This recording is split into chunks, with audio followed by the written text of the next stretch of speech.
Hello everyone, this is FallenDice and welcome to episode 11 of Burpcraft Feed the Beast with FallenDice.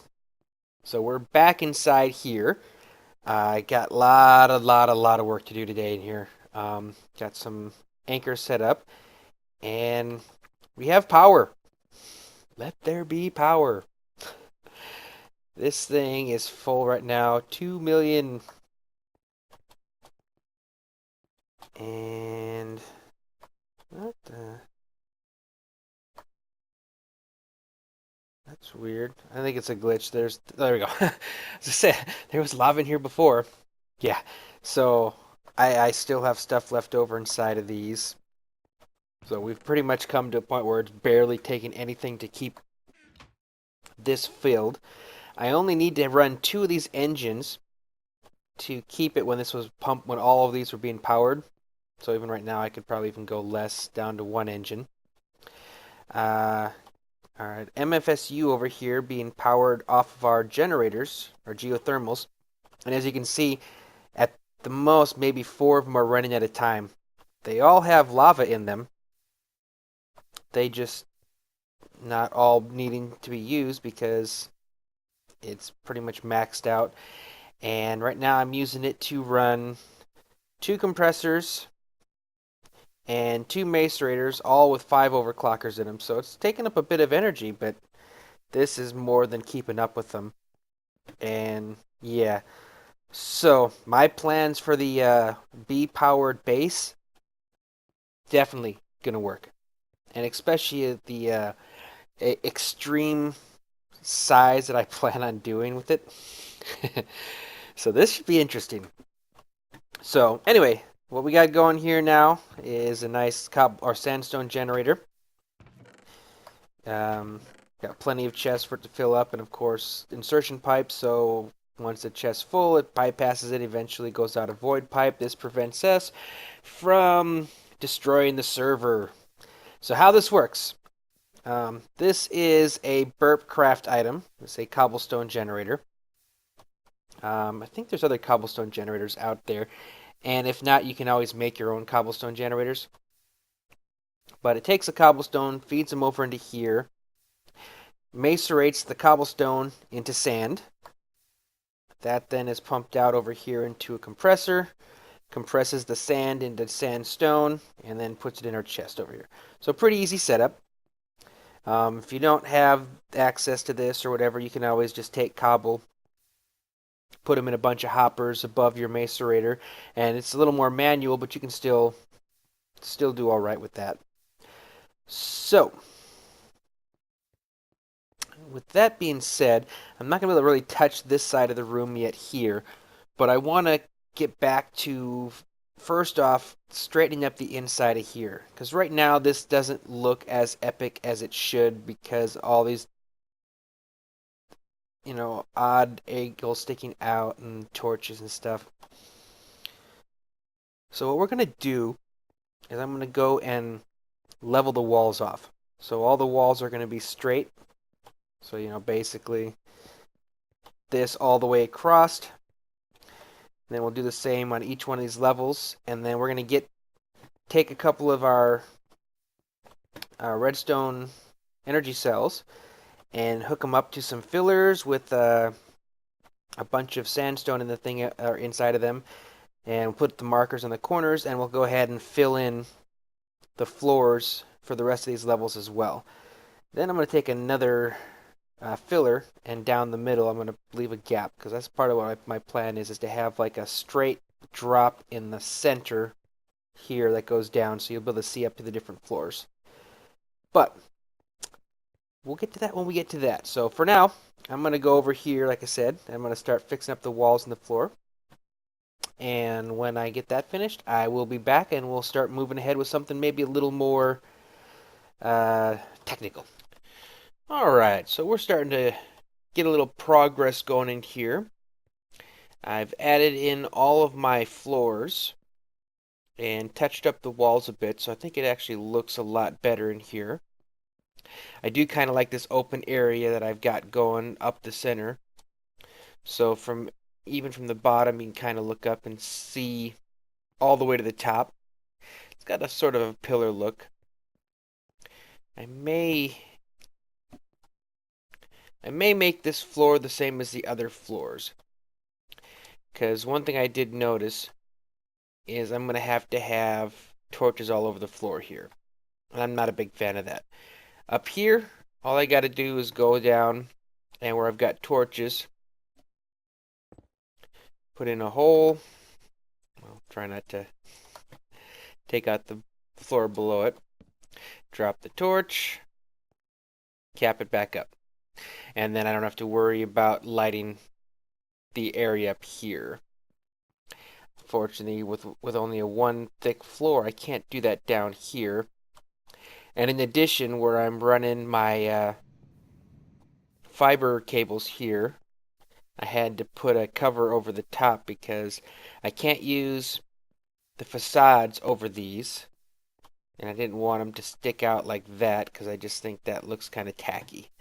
So if I come down here and put another layer 2 down, it'll still be a fairly tall room because I'll still be, just lose those top 2 rows there, so it'll still be 1, 2, 3, 4, 5, 6 high, which isn't bad. I still haven't figured out what I want to do down here though.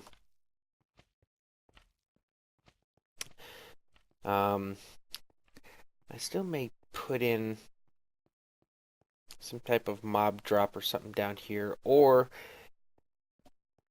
I don't know. It was suggested maybe putting like a tower for my lava in the middle here, or something along those lines.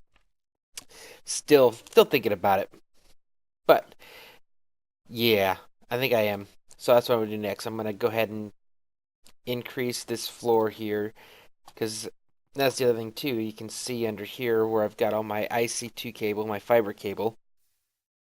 And the only thing I could do would be to put a cover over the top of it, and it will stick out a little bit. So we're going to drop that floor down here. That'll be our next thing. And then, let me show you this too. I was kind of laying out. These are all where my alveoles are going to go. So the way it's set up around the outside of this room, it's got about 55-ish alveoles, which is a lot. And then I'll be running the piping out the back to route all of my comb to the centrifuges and stuff like that. So my next part after that is going to be to figure out where I want to put the engines, the generators, the centrifuges, and the squeezers. So this is just kind of a work in progress, but I may maybe put centrifuges on one side, squeezers on the other side, engines. I have some options. So anyway, let me fix the floor and do a little more thinking, and I'll come back when I'm ready to get to this planning stage. Alright, so we've been busy doing some planning and stuff. This, I think, turned out really well. And now that the floors are all the same height, it actually looks better that way. And the funny thing is even though this is a 2 lower ceiling, it doesn't really seem lower. It almost seems the same. It's just because it was such a large room, it was never going to seem really tall. Also, having all these walls smoothed out now really makes things look nicer, I think. So as you go through them, and I'll even hit up the stairs here, each one of these, it gets a little bit smaller, but they all have smooth walls. They look nice. You can kind of come over here and look down. Still not sure what I will do up at the top here, but it gives us some opportunities. Also, for the stairs, this obviously isn't staying. This is just kind of something that was here, and I built around it. But I'm thinking of doing something along the lines. Let's go kill you real fast. Something along the lines of, and I don't know if I'll probably put it on the front here. That way this isn't going to really be dealt with anything until I'm done, and then I'll tear it apart. But if you remember RenEvo on his old stronghold, had like a the stairs where you kind of walked up and then it went up to the left and up to the right. And I'm thinking that would be kind of cool to do, is to have a big, large entrance that our entryway comes up and then goes left and right to go to the top of the stairs. And then once you got up to the next floor, you'd get off either over on this side or that side. You'd basically just come back around and it'd be here again, going up to the next floor, and the same way all the way to the top. So from either floor, you could just kind of come in and go up. And then, since we all have jetpacks, if you're really in a hurry to get somewhere, just take cover mode off and go straight up, and it's faster than the stairs anyway. So I think that would be a cool way of doing things. Next, again, like I said, I've been doing a lot of planning. All right, I redistributed how the alveoles are going to go, and it actually fits a lot better now. It makes more sense, it's smooth, there's no weird angles, which means that also we can make a nice walkway. So here's the wall is going to be like this, but it's only, the base I think is only probably going to be one high. Because what I'm thinking is I want to make this glass from here up to the ceiling. So even when you're over here looking around, you can still see all the alveoles along the wall. And I think that'll be kind of an impressive look. And what I may do is have, since they're 3 high, 1, 2, 3, plus the top level is the half slab. What I may end up doing is maybe putting these all up one layer higher like this and building them up there. We'll see. When we get to that part, we'll adjust for it. I still have to figure out the way I'm going to do the piping to run the bees back inside and route all the comb for processing. But again, we're one step at a time here. So yeah, there's our wall. So you'll kind of be able to come in. I'll have entrances in at different places. And that brings us to these two here. That and this. This is going to be our 2 towers of lava. So you can see I already dug this part out here. The lava towers are going to start here at the bottom floor. You can see it on that side as well. And we're going to go all the way up till the second to the highest floor.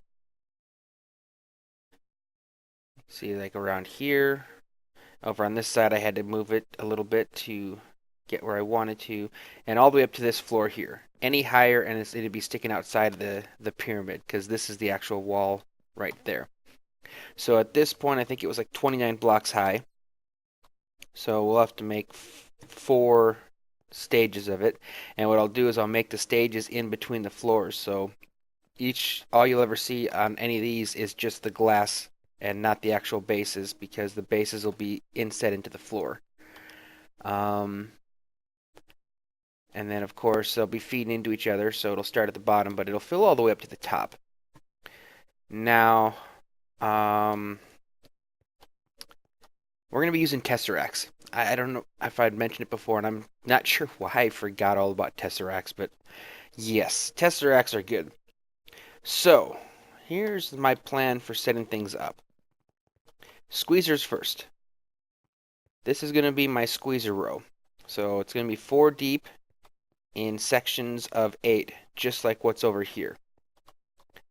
So it'll be 8, 16, 32, or 24, 32, and 40?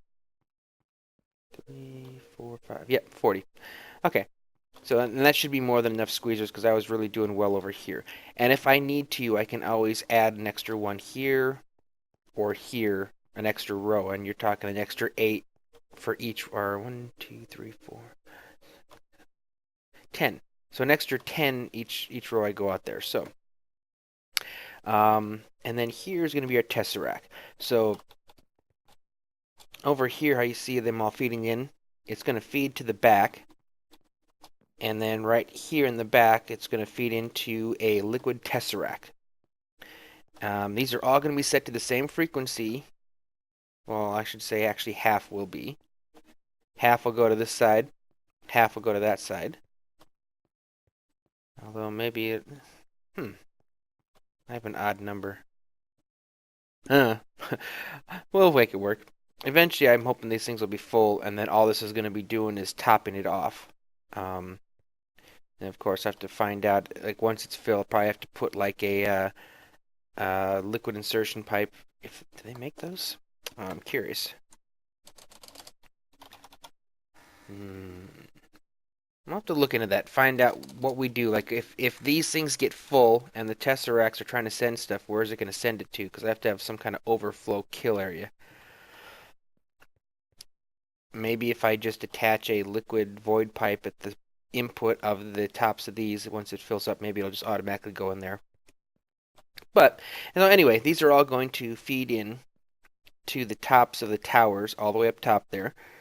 And that'll save me from having to try and run any piping, because I originally was looking over here trying to see exactly how I could do this.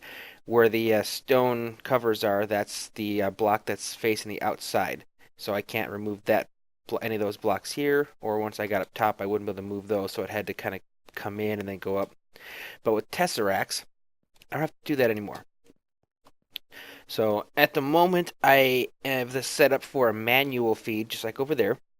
But at some point, what I'd like to do is have the combs, once they get processed, have it come down through a pipe here, run across the top, and then go back up. Come over here, drop back down, go across the top, come back up. And the reason for that is it takes two different items to go inside of here. Cobble, sandstone, or whatever, plus the phosphorus. Now, I'm not sure if there's a way, and there probably is, and if so, I'm sure I'll hear about it. But to make it so that it sends 2 phosphorus for every cobblestone, so that we have the right amount. Because if it were to send both cobblestone and phosphor every time, eventually we'd probably run out of phosphorus, and it would just be a full inventory of cobblestone. So what I figure is once I manually fill these up, if it's constantly running the items through here, it would just keep topping it off. Have insertion pipes feeding into the tops of every one of these. So if it can't fit anything inside the squeezer, it would just move on to the next one, to the next one, to the next one. And then at the last one, it would go back up, come across, drop back down, go around the next row. And then at the very end, split them off so the cobble just gets voided. And any extra phosphorus, we'd have a stockpile for diamond pipe somewhere. That's a possibility. I know with Red Power 2 and things, there might be a way of being more specific, but again, like I'm saying, I need to make sure that these don't ever get filled up with the wrong items, because if I start doing something that takes a lot of power and this thing's just getting emptied, so these are, all in full power trying to keep this thing filled up, I want to make sure that it stays running. So, anyways, that's the plan for that for now. Here, this bank here, so 2, 4, 6, 8, 10, 12 banks over here, and 2, 3, 4, 5, 6, 7, 7. Oh, 6, okay. So 12 banks, 6, and it's actually 12 each, 72. 72 of our magmatic engines, the ones we have right here. Oh, and by the way, we won't see the power coming out into these at all. That's going to happen from underneath. I'm going to power them from underneath. And I may use like another Tesseract below here, pumping the redstone power from these engine cells or something like that. We'll see once we get to that point.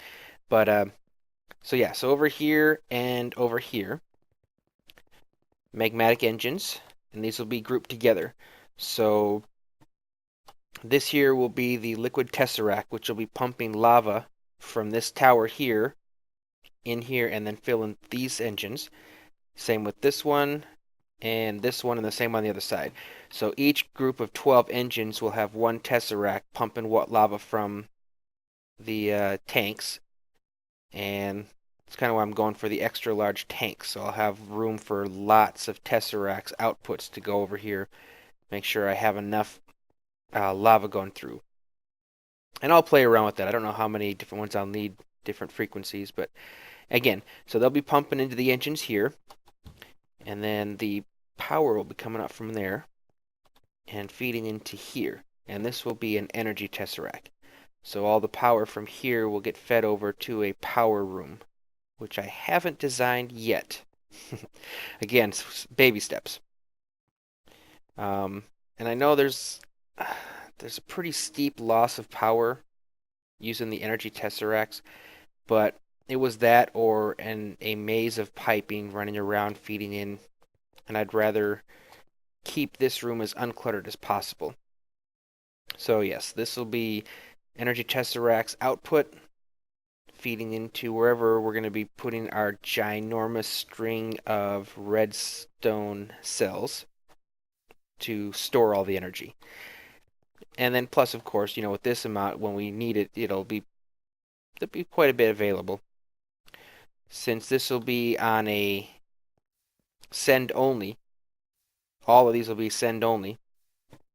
If I have a project somewhere, like say I'm doing a lot of quarrying or something, which I don't see myself doing since we have the spawn quarries, but I could always set that up to receive power directly from all these banks of engines. So that gives me that ability too. And then finally, this will be our geothermal generators. 2, 3, 4, 5, 6. So 12 in each bank. 2, 3, 4, 5, 6. So yes, again, 72 geothermal generators, just like the 72 magmatic engines. Once again, we will have a underneath here will be a liquid tesseract pumping or receiving the lava from our tanks, and then filling up the geothermal generators from underneath, just like over here. And then we'll have the output coming across here, and each one of these is going to have an MFSU at the end to fill up. So each bank will fill up its own MFSUs. So to start off with, we're already going to have 6 fully charged MFSUs at all times. And these geothermal generators are only going to turn on whenever the power in the MFSU connected to it needs power. Unfortunately, I won't be able to use tesseracts with the IC2 power, so those will have to somehow get routed. Maybe what I'll do is on the corners, we can do some type of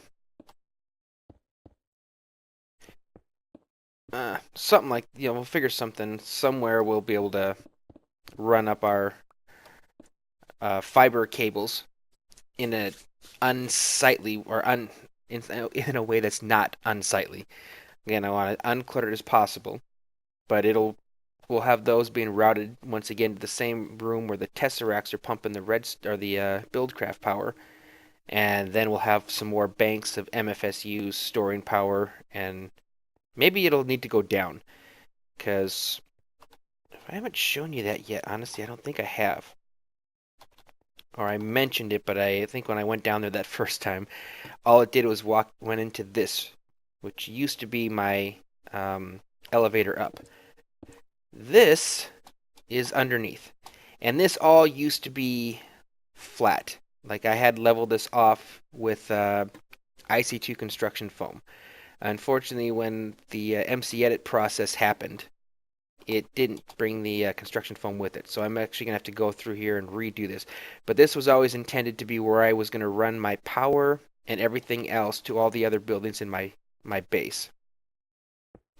So what I may do is find a way to, conceal as well as I can the fiber cables and run them downstairs. And again, the power coming from our magmatic engines, have those sent downstairs, and down there we can set up our banks of MFSUs and our banks of redstone cells to store all of our power. So that's a good plan. But anyway, so the reason we're going through all these plans is now I want to actually kind of get to work on this. So instead of coming in and explaining piece by piece, we kind of doing a grand walkthrough. Alright, it's update time. We've actually gotten a lot done in here. So if you can see, I've put in the windows on the inside wall here, and I've left us a few places to come in and examine, but it'll be at least 3 blocks between each alveary. I haven't tore out my cobblestone generator quite yet. I'll probably, when I'm ready to move everything, I'll let it run for a little bit, but right now I still have a full MFSU, so I'm leaving it off so it doesn't just drain it. But yeah, so you see we got these in here. Here's all of our geothermals and power ready to go. I still haven't got any Tesseracts built yet, but again, this is where those will all be going. All of our magmatic engines. Again, nothing run underneath, just kind of the basics, beginnings of where the power is going to go. And then our seed, or not seed, our squeezers. So these, we got the wooden waterproof and the golden waterproof iron pipes to get them moving a little bit quicker over here to our awaiting Tesseracts. What I'm doing now is that I decided I am going to go ahead and do the auto fill with just the pipes for now. I can always go rip this stuff out if I come up with a better way later. And here we are with another progress report. So we'll start off over here. Let's see, we got the feeding system now through, and I did go in creative and played with this, and this will work. It actually works rather well. I'll probably have a magmatic engine that's going to be hooked up to the output chest for this, or wherever we're taking these from. So it'll send through pretty much almost stacks at a time, and they'll just take what they need as they're going through, and it should do a really good job of keeping these always full. And they only use the items when the tank they're trying to fill can actually take the item. So they should only be on when they're needed. I'll head upstairs and kind of show you all we did. Said it comes over to here and it comes down, comes up here and then goes back down. So it's just meanders all the way back. So pretty much it's going to go through and fill them all up. The next thing we got going is our magmatics. So the two things we had first of all is fuel. So it runs down. Each one of these is going to be a liquid tesseract, which will be receiving lava from the tanks. This bank will get it from here. That bank will get it from there. And then on the back side, we got the output Minecraft power coming over to here. And I'm not sure why I left that there. I'll go pick that up.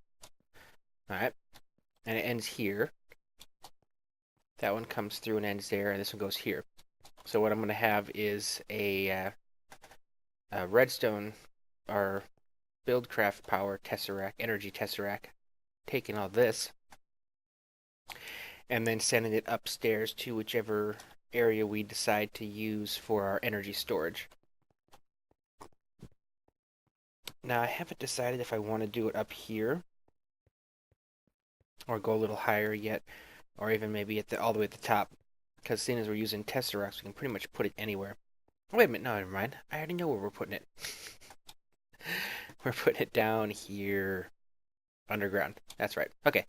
So yeah, so it'll be taking all that into that energy Tesseract and then sending it down below us for storage. And that is on both sides now. Got that all set up here. We're just missing the Tesseracts at the moment. And then over here, our geothermal, same thing. Liquid Tesseract here to fill the lava with all of these. And then in the back, this spot here is going to be an MFSU. So each one of these will be feeding their own MFSU. Then they're all taking the output of that, feeding along here. And that comes through here and out to this point. And the reason is this is underneath the stairs. So I can do a lot of stuff here that's never going to be seen and make it easier for me to run it down to the underground area where we'll have our MFSUs, our banks of MFSUs to store up all the energy. And in addition from there, I could also go up or down or to any of the other rooms in here that might actually need it. So for like the, if I were to build something like that around here, I could route power up to it that way as well. So with that done, it's actually time to play with Tesseracts. First thing I made was this pneumatic servo. I'm gonna show that real fast. That was just iron, glass, redstone, shape crafting. So your typical normal thing. Now the next thing we need is the Tesseract, the unattuned. We'll start with this one here. So first of all, to get the frame, takes the hardened glass, diamond, and tin. So we have all that. So what we're gonna end up doing is this. We're making a full stack because we need a lot of them. Make sure that's right. That is not right. I put it out of order, didn't I? I do that a lot. I put them in the wrong corners. There we go. So there's unattuned, or tesseracts.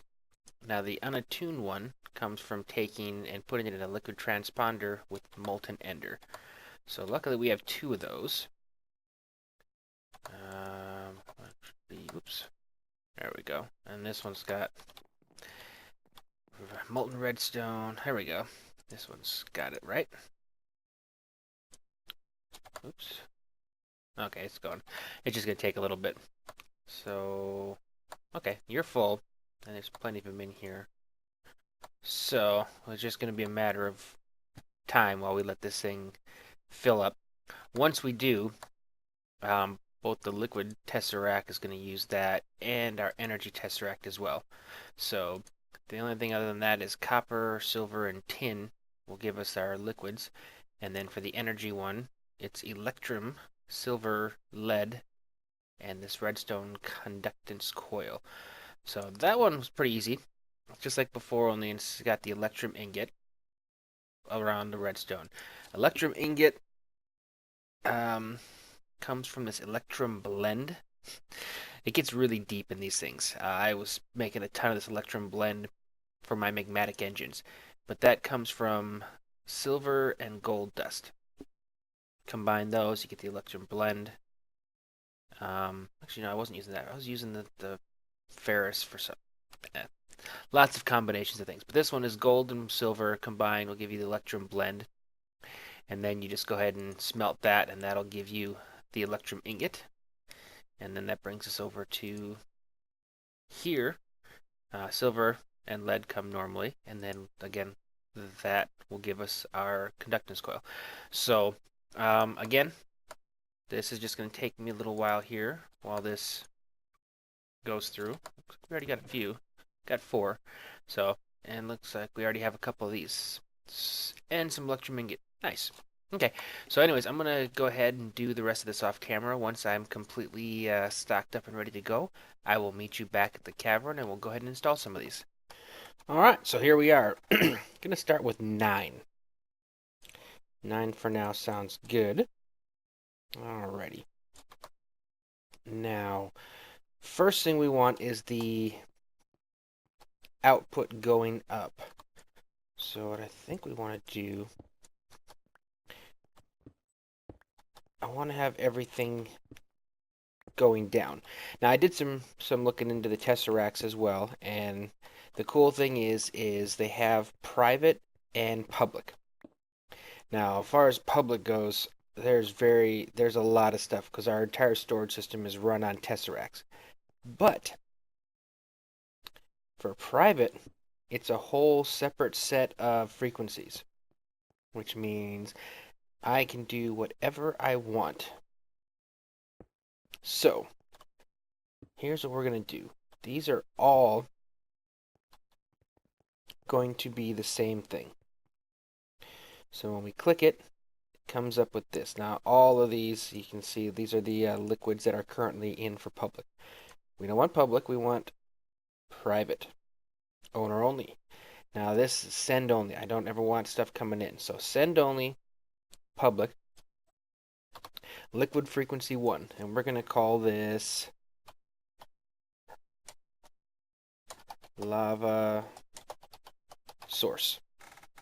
So this is where our lava is coming from.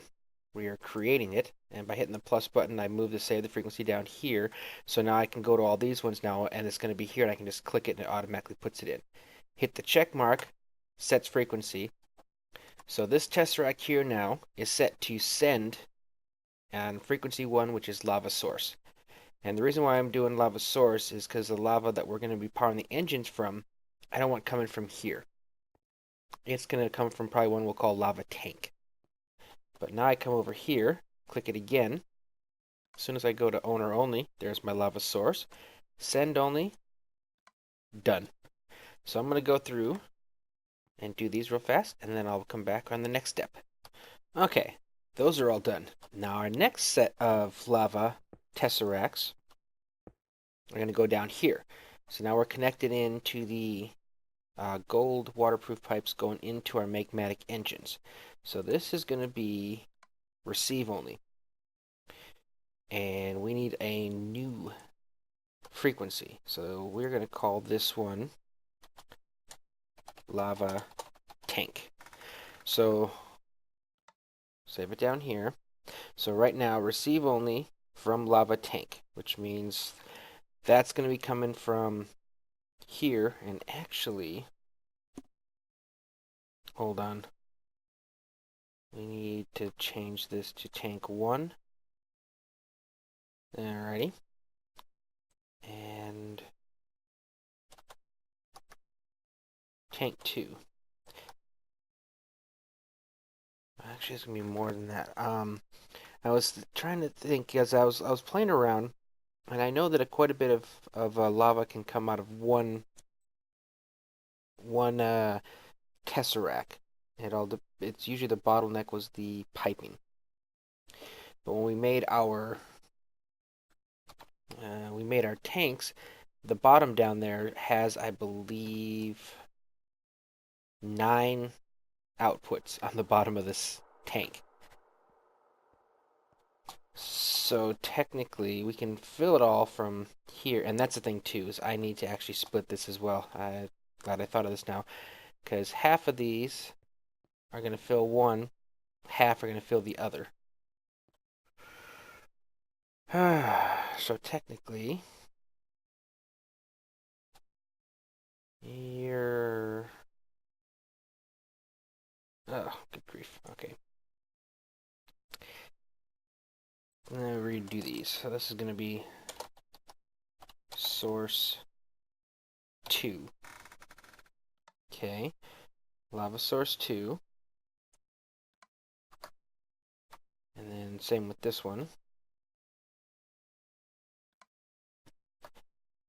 Oh, good grief. And then this one as well.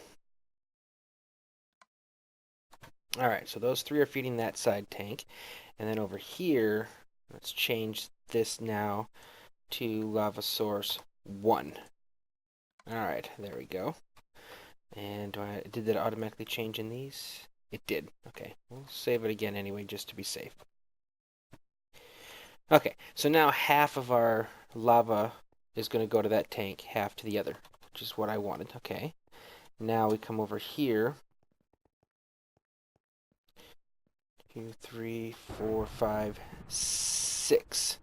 So there's going to be 6 feeding off of this one. So maybe I should make 6 separate ones. We'll let these each get their own lava coming out of the tank by itself. That way we're not fighting to see whether or not we can keep these fully filled. And it's just because we can. So this is now going to become 3. And we're going to call it lava tank 2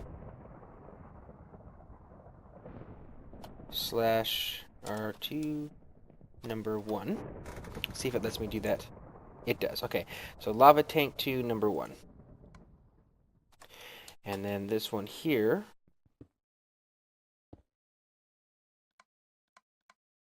can receive only. If I come over here, I can now go like this to 4 tank 2.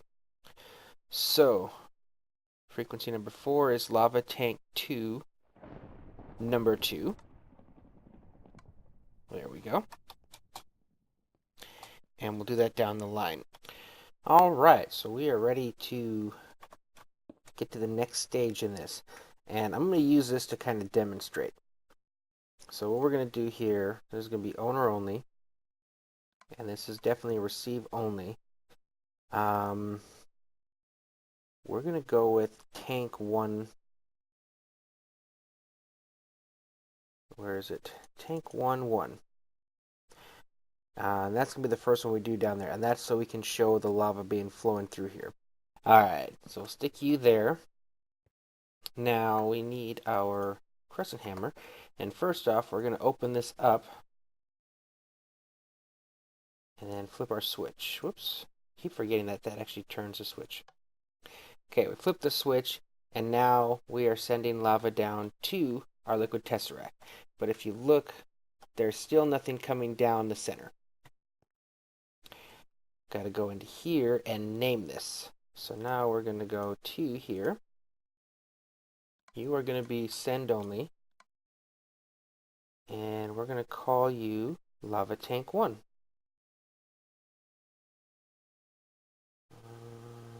Oh, just for now.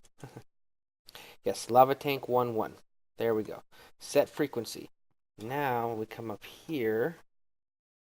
We should start seeing lava come down because it's going to pump it from here all the way up to the top and then back down. So it should actually almost create like a waterfall. Yep, there we go. You can see it come into there.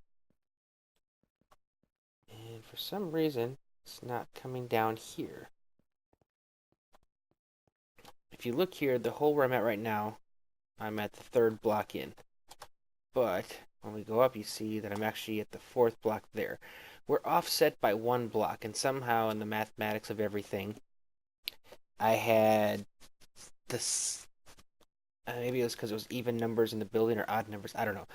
So what I did is to center this room, I put it where it would be identical to over there, but downstairs, it was off by 1, but you can't really tell. So the problem was for it to go from one straight down to the next, it has to be directly underneath. And since I couldn't do that, it was just getting stuck up here. So what I just did is instead I'm putting a separate liquid tesseract here, and he's just going to receive from lava source 1 as well. So lava source 1 is going to pump into there, and it'll also pump into the top. And eventually this will fill up, so it's although, you know what? No, that's an issue. Because this is where I get all my output lava from.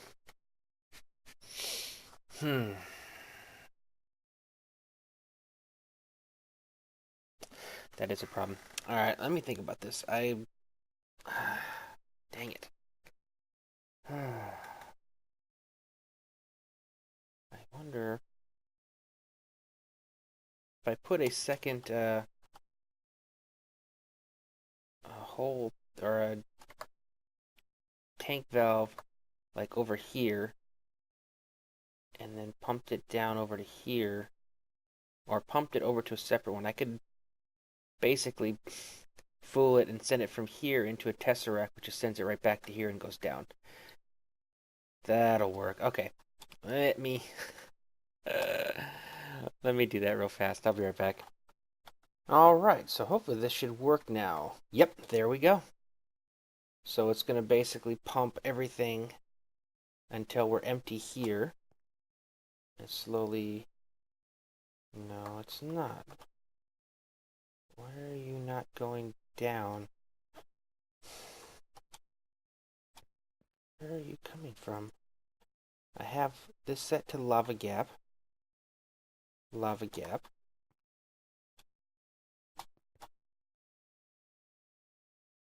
Alright, quickly, I figured it out what it was.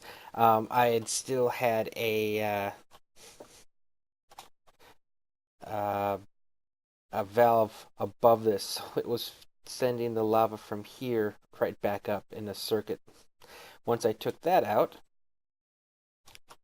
now it's going down, and you're going back up. So everything works now. This tank setup will work the way it is. I can cover everything back up and leave this the way it is. Those two are just their own little thing. And again, yes, now let's get to our our energy tesseracts. Well, actually, we're going to have to hold off on that because we are already at, once again, a long episode. I don't want to go super long, but there we go. We fully emptied out this tank. I've kind of cleaned things up a little bit.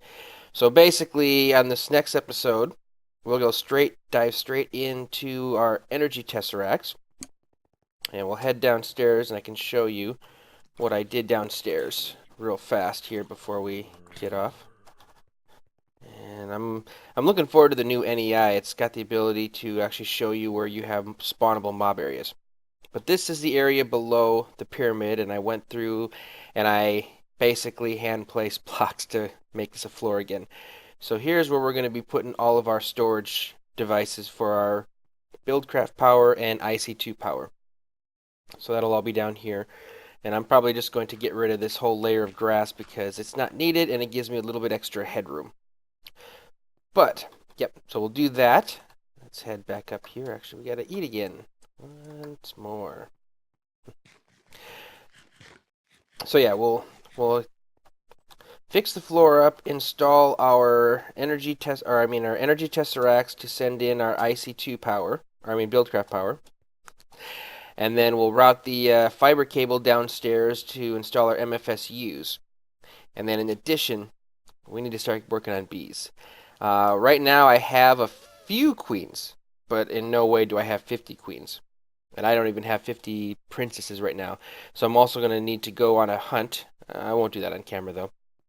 But we'll go on a hunt. We'll catch ourselves a bunch of meadows, and it's the easy bees to get. And then we'll convert them into our demonics or sinister. I haven't decided yet. I got to do a little experiment. I heard somewhere that the sinisters, even though they're a step below demonic, put out more phosphorus. But if I don't have a problem with phosphorus, I would like to stick with the demonic, because they will also give me an endless supply of glowstone as well, which is a nice byproduct. So that is that. Hopefully next episode we can completely get our power plant up and running, and that's what the aim will be for. So anyway, we are definitely moving along here, and like I was saying, I forget who it was.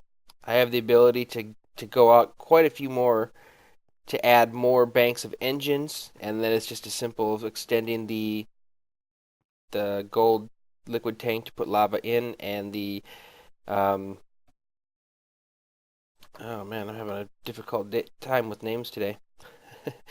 And extending the energy conduit to send it, and then the same thing over here with our generators. I can definitely move those out or back a little bit more. So we have the ability to expand a little bit if we need to, and then even in addition, I still have the ceiling. So that's always a possibility too. If we were to put a set of engines upside down here, and then maybe run the pipes that way, and the same over here, we could put another set of geos on the ceiling. So I mean, there's ways of expanding this if we need to, but I honestly think that I'm going to be pretty good with what I have here. So anyway, as I ramble and make a longer episode longer, hope you guys enjoyed this. Thank you for watching, and I will see you next time.